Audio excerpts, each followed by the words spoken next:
Monsieur le Président, Madame la Ministre, Monsieur le rapporteur général, chers collègues, nous pouvons partager avec le rapporteur général les constats sur la sortie de la crise Covid et sur la désastreuse période 2023-2024 qui a vu passer le déficit public d'un 4,4% attendu à 5,8%, un dérapage jamais vu hors période de crise, le tout couronné par une dissolution privant notre pays de toute possibilité de majorité politique à même de le piloter avec clarté.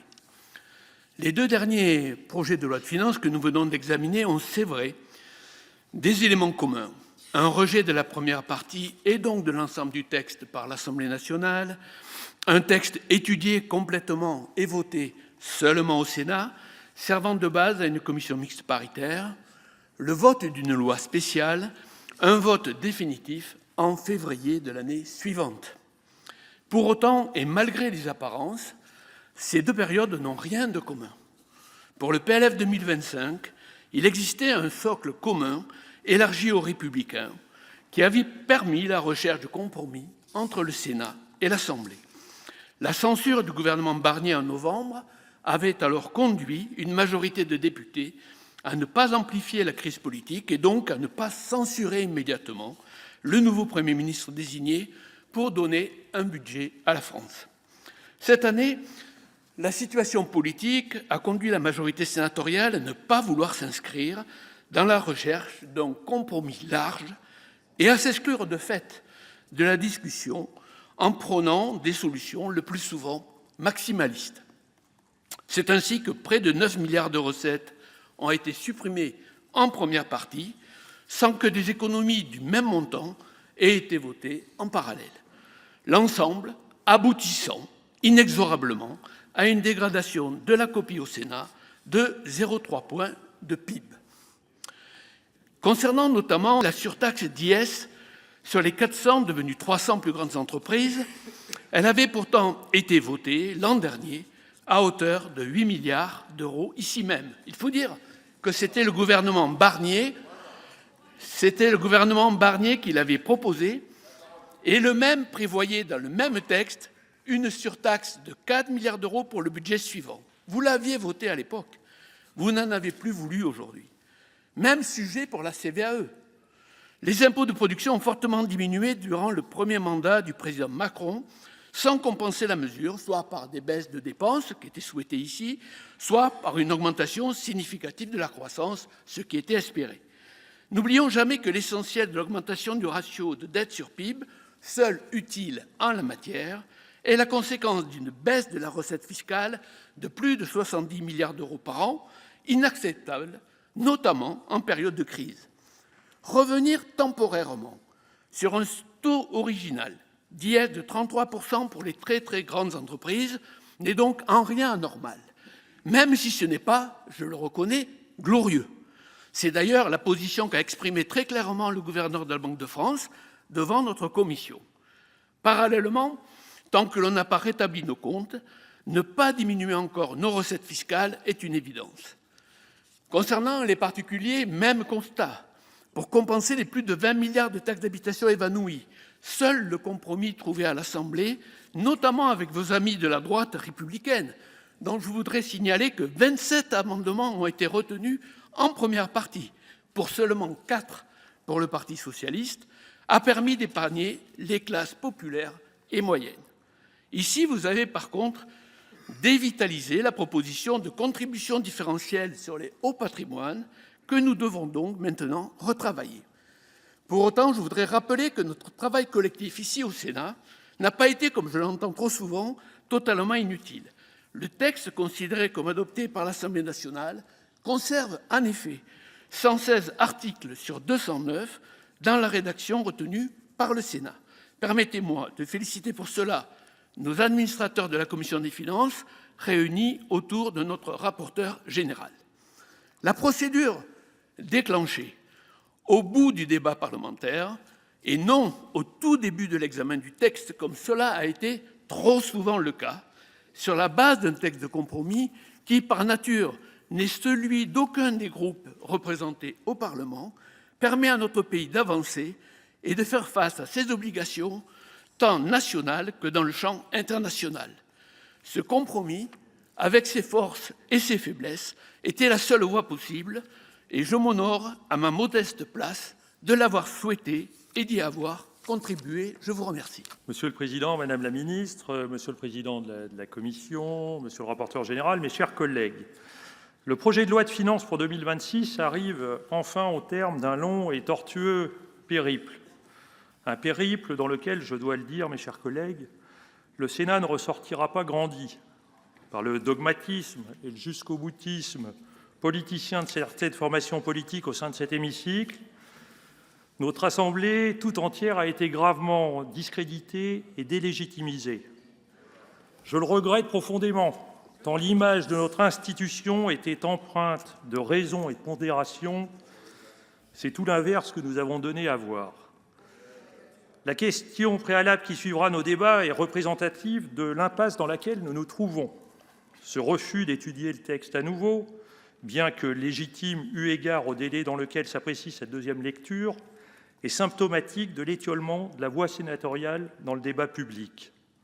Le groupe socialiste ne prendra pas part au vote de cette question préalable, tant l'autocensure ne figure pas dans l'ADN de notre formation politique. Sur le plan budgétaire, il est notable que le déficit public puisse rester à 5% du PIB. Une telle performance est financée par le maintien de la surtaxe de l'impôt sur les sociétés des plus grandes entreprises, au niveau de l'an dernier, soit 7,6 milliards, ainsi que la CVAE pour 1,1 milliard et quelques milliards supplémentaires par des coupes claires dans les budgets des opérateurs de l'État. On ne plaindra pas le terrible sort des grands groupes français qui s'apprêtent à verser 107 milliards d'euros de dividendes à leurs actionnaires cette année et encore davantage en 2027. Force est néanmoins de constater que cette loi de finances ne contribuera en rien à résoudre les problèmes du pays. La prime d'activité, bien qu'augmentée, ne comblera pas le manque de pouvoir d'achat des travailleurs. Les repas à 1 € pour tous les étudiants ne les consoleront pas de la grande misère des universités. Le statut du bailleur ne mettra pas fin à la crise du logement. La hausse indifférenciée du barème de l'impôt sur le revenu confortera les inégalités sociales, tout comme la conservation des exonérations de cotisations pérenniseront les trappes à bas salaire. À noter que le rendement de la CDHR applicable jusqu'au retour du déficit public sous les 3% m'interpelle. Créée en 2025, la contribution différentielle sur les hauts revenus n'a rapporté que 400 millions d'euros, presque 5 fois moins que prévu. Les contribuables visés ont manifestement réussi à contourner en grande partie ce nouvel impôt, ce qui devrait vous interroger, Madame la Ministre. Je regrette que, du fait du principe de non-rétroactivité fiscale ou par la volonté de certaines formations politiques, de nombreuses révisions de niches fiscales ont été abandonnées. Je pense à la réforme de l'abaissement de 10% sur les pensions de retraite, le crédit d'impôt sur les services à la personne qui reste inchangé. Je déplore aussi la taxe holding rachitique dont l'assiette a finalement été éviscérée. L'usine à gaz que vous avez montée pour taxer la trésorerie dormante des holdings utilisée à des fins de suroptimisation fiscale ne verra pas le jour. C'est la version du Sénat, au rendement 10 fois moindre, 100 millions d'euros contre 1 milliard qui figure dans la copie finale. De plus, la taxe holding ne sera exigible qu'à partir de 2027 pour respecter le principe de non-rétroactivité. Un tel délai laisse aux contribuables le temps de s'organiser afin que, comme pour la CDHR, de pouvoir organiser l'attrition de la base taxable. Enfin, la partie dépenses mérite que l'on s'attarde dessus sérieusement. On peut tout d'abord remercier la dynamique de consommation qui a permis à la TVA brute ainsi qu'à l'impôt sur les sociétés de mieux rentrer dans les caisses que prévu, ce qui a permis de dégager 4 milliards d'euros supplémentaires. Pour nos collectivités, je veux saluer l'engagement du Sénat de manière transpartisane pour alléger une copie que nous trouvons encore trop lourde. Encore trop lourde. Je salue le soutien des départements par le truchement du fonds de sauvegarde de 600 millions d'euros. Cette strate est globalement préservée. Ce traitement me paraît justifié dans la perspective de difficultés financières majeures pour 54 départements d'ici fin 2026. Je tiens aussi à nous féliciter d'avoir protégé les communes, en particulier les plus petites, jusqu'au bout, en les maintenant hors du Didicot pour 2026, malgré la tentative de Bercy de les réintégrer pour 20 à 100 millions dans la dernière ligne droite. Pour les régions, d'une part, je déplore que leur contribution au Didicot ait augmenté. D'autre part, je regrette que Laurent Wauquiez ait manœuvré dans le dos du Sénat pour intégrer le retour des variables d'ajustement à 527 millions d'euros, pénalisant fortement les régions comme les Hauts-de-France et l'Occitanie.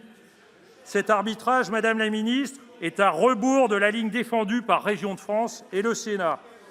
Enfin, je ne peux que fortement regretter que les intercommunalités finissent par devenir la variable d'ajustement de l'atterrissage budgétaire des collectivités territoriales. Leur effort demeure bien trop massif à notre goût, car il représente plus de la moitié des ponctions totales pour un poids bien moindre dans la dépense locale, et certaines verront plus de 5% de leurs recettes de fonctionnement amputées. Alors que les collectivités font vivre notre démocratie locale au quotidien, le signal qui leur est envoyé à quelques semaines des municipales n'est pas de nature à susciter les vocations. L'ordre mondial vacille et nos territoires apparaissent comme de plus en plus des lieux où se retirent nos concitoyens. Ces lieux apparaissent sécurisants, car ils sont administrés localement par des élus compétents et courageux qui ont à cœur de faire vivre la concorde nationale. Pour résumer, ce budget n'est pas le nôtre. Et si le gouvernement a fait l'objet pour la seconde fois consécutive de notre mansuétude, c'est précisément parce que nous avons à cœur de ne pas rajouter des difficultés nationales dans les tourments du monde. Nous avons agi en responsabilité pour le bien du pays. Néanmoins, en 2025, les débats budgétaires auront mis un coup d'arrêt à 8 années de politique de l'offre financée à perte et l'ont remplacé par à peu près rien, sauf peut-être le maintien de la stabilité érigée en alpha et oméga de la politique française, alors que les failles de la société et la montée des dangers extérieurs démontrent chaque jour l'urgence d'un nouveau pacte politique, social et industriel. Mais pour y parvenir, il aurait fallu faire sauter un verrou, celui des ultra-riches, qui évitent le sort commun des citoyens en éludant l'impôt. Ils ont pourtant failli être mis à leur juste place lors du débat sur les amendements sur la taxe Zuckman.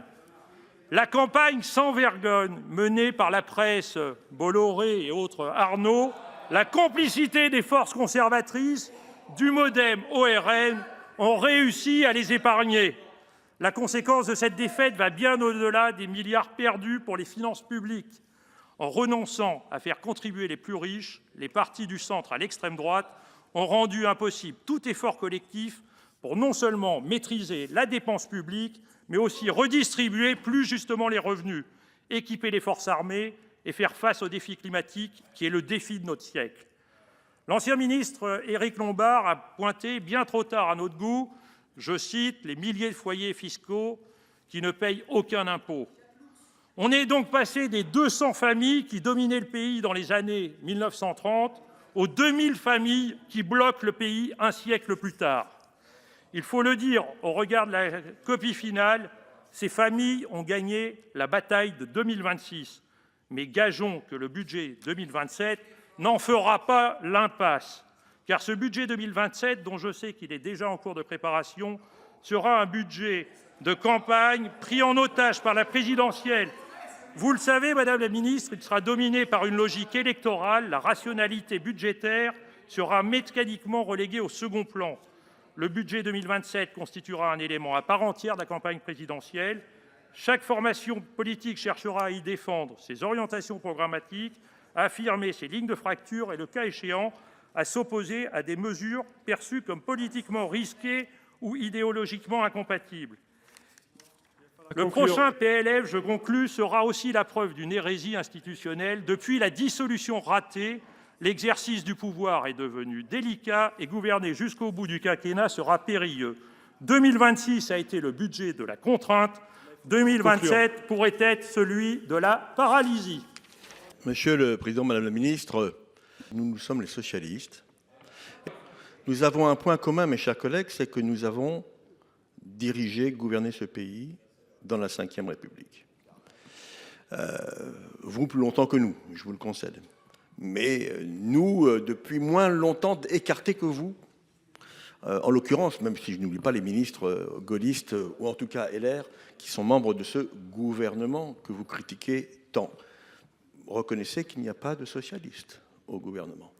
Et que donc nous sommes, nous, dans une opposition claire, assumée, crédible, constructive. Et ne passez pas par pertes et profits un épisode qui a permis d'adopter par les voies normales, constitutionnelles, le PLFSS.